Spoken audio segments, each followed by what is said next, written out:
Hello everybody, welcome to part 1 of the Game of Thrones theme as played by Sungha Jung. We start off standard tuning, capo on the 3rd fret, and on measure 1 we start this intro which has some pinch harmonics. I'll teach it with and without the harmonics. He plays the harmonics obviously, and I think it sounds really good, but if you can't do them, there's a pretty easy way to skip them. So we start here with the pinch harmonic on the 12th fret. I'm going to use this as fret 0. So normally this is 15, but it's actually 12 now with the capo. So if you don't know how to do a pinch harmonic, it's just like a regular harmonic. You know. But instead you hover over lightly with the tip of your index finger, or any finger really, but index finger works best here. And then from behind you pinch, you pluck the string with your thumb. So, I don't know if I can get a very good view of that, but I'll try.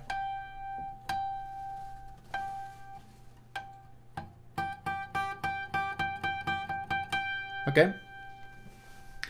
So it starts with that while you hit the open A. I tend to hit the open A with my ring finger because you also have to be holding this shape here, which is second on the G with my middle finger and first of the B with my index finger. It's like an A minor, but you move over one with your middle finger and you get rid of the ring finger. So like that.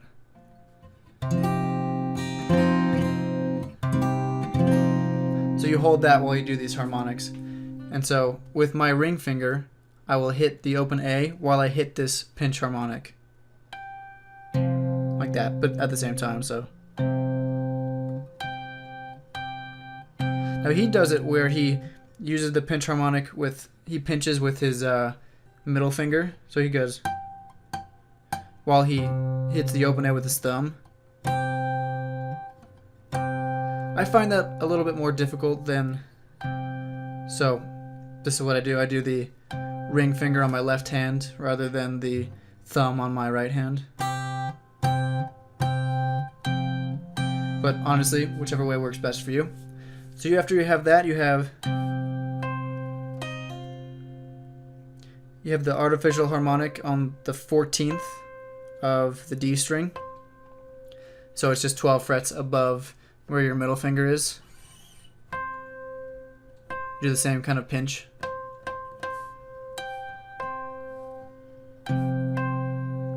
Then go one up and one string over. So you're on the 13th of the B.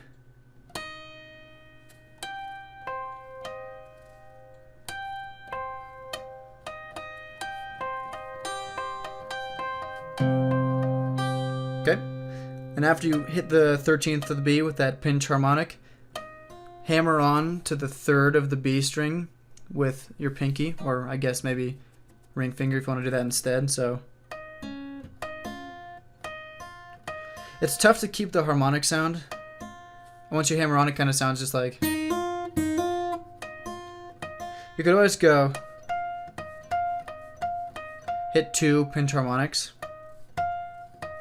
but honestly that's a little bit much, so I just hammer on and lose some of that harmonic quality, but that's okay.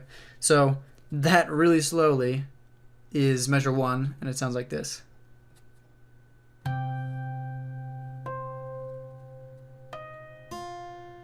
Like that. So if the pinch harmonics are giving you a hard time, just read the tabs as if they were normal. So in this case it would be.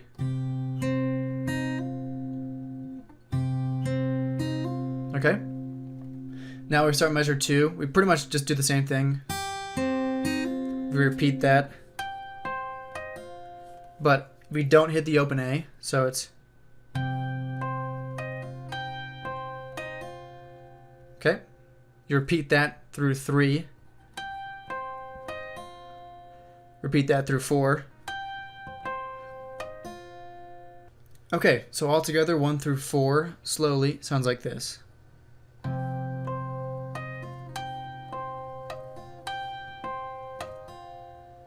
Once you get to 5, it kind of changes. It goes to something like this.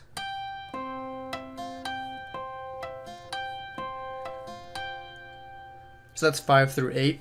You have that open high E harmonic. You pretty much continue the pattern, but instead of 1 to 3 on the B string, you now have 2 to 3. You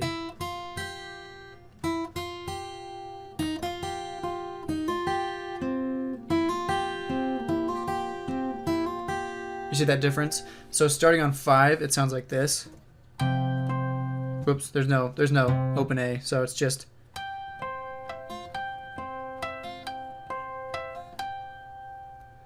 I tend to just put on my ring finger to the second of the B string and then hammer on with my pinky. I just leave my index finger back there for pretty much no reason. So.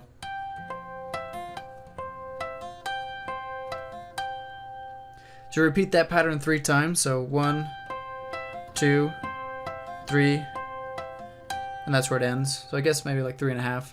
So it's kind of confusing, but if I just play 1 through 8 really slowly, hopefully it'll help. So here we go.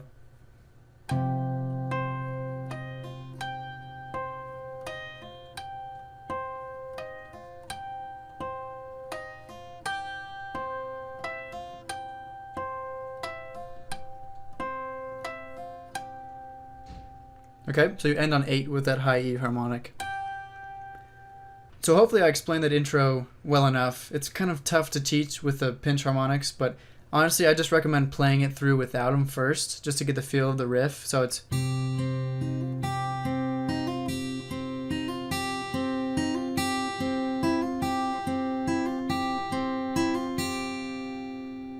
And then I'd add the harmonics in later after you just know what it's supposed to sound like. But we start the, I guess, second part of the intro with the 9th measure with,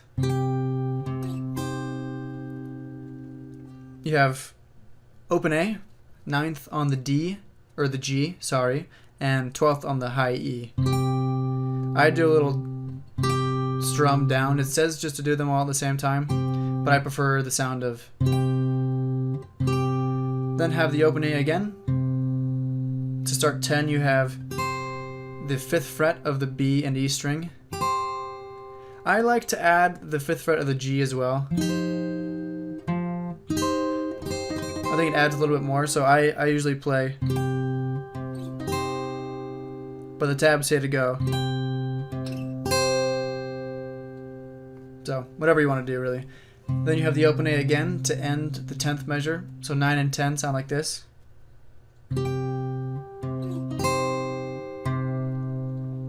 Then you have a little ascending part, 8, 10, 12 on the high E.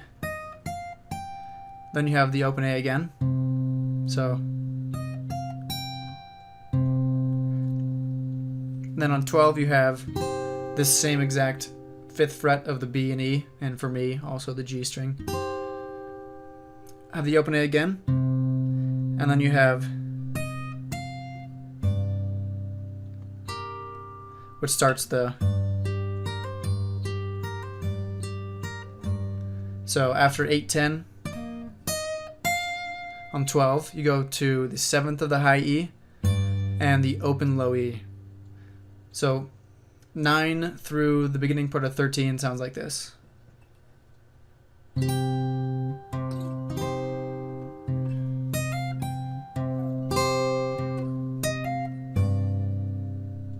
Okay? Now you have this just minor chord shape, which is 7 on the high E, 8 on the B, and 9 on the G. So you start by hitting the low E and the high E together, then hit the G string, and then do 8, 10 on the B, so hammer on with your pinky. Just 2 frets. Or just 2 frets. So go back up to the E string on 14. Just repeat that. So it's, you just repeat that pretty much from 13 through pretty much 16. So and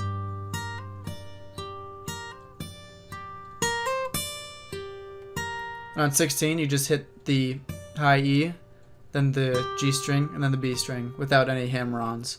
So really it sounds like this.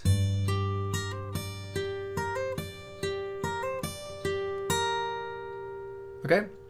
Then you start 17 with the 10th fret of the A and the 10th fret of the high E. I use my ring finger and my pinky, because you're also going to need to use your middle finger on the 8th of the B. Like that. So you start with the A string and the E string together, then just the A string by itself. And then 18, you have the open G and the 8th of the B. So.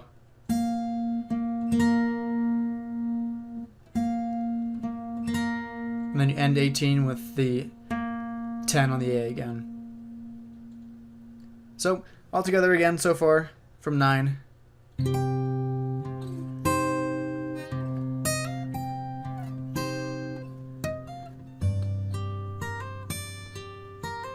And every time I hit that, I usually add the open low E again, so I go.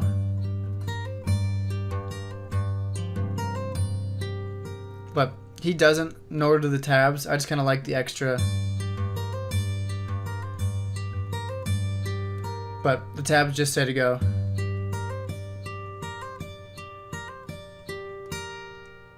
But again, to each their own. So then you have 17 with the. So that leads us on to 19, which in the tabs sound like this. But I think that should be the second time you play it. I think the first time it sounds like this. So I'll teach you how I think it should be played. The tabs are right on screen if you want to just do those. But I do agree with the start of 19, which is 10 on the A string, open B, and 7th on the high E. Then I go 7, 8, 10 on the high E string. Slight rest, and then 8 on the B string. Versus I do. Again, I'm adding more bass notes in there than are in the tabs, but I think it adds more rhythm to it, so.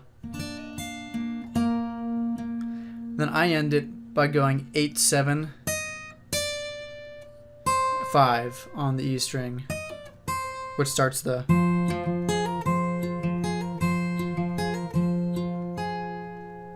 So in total, from 19, I play it like this.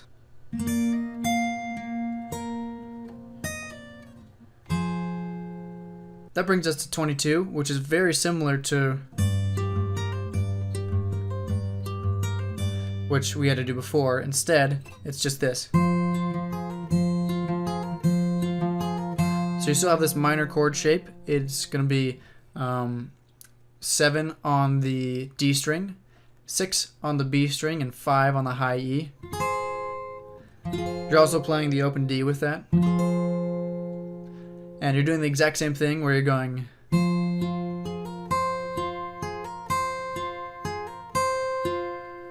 So you hit the E and D string together, then the G string. You hit the B string and hammer on to the 8th fret.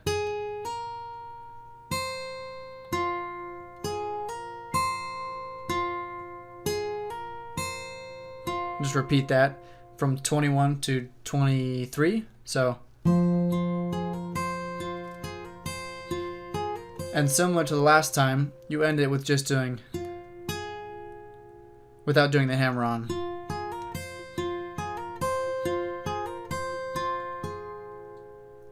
Okay, so hopefully I can play 19 through 24, 19 the way I play it through 24.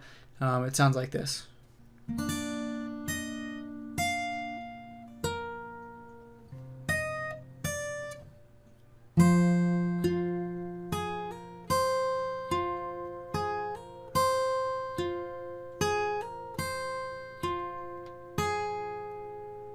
Okay, and then starting on 25, you just repeat the entire thing.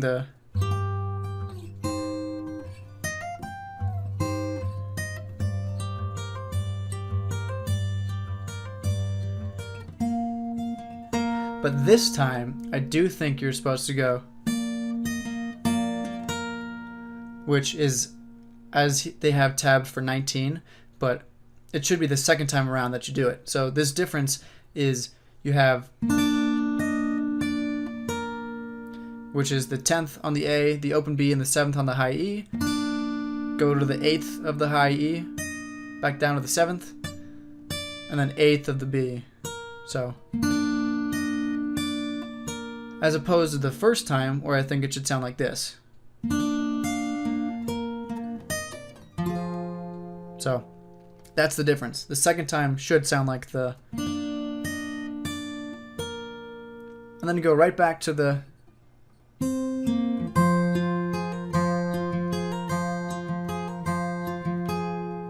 And that's it for the intro. Obviously, I play it slightly different than the tabs. I just have more bass notes, pretty much, is the only difference. So instead of...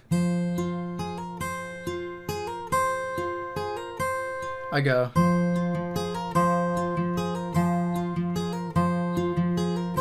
Same thing with...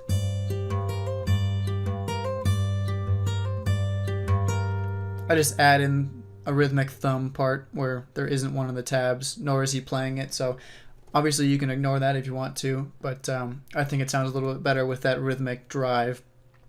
So hopefully that wasn't too confusing. That's the entire intro. It then goes into the part of...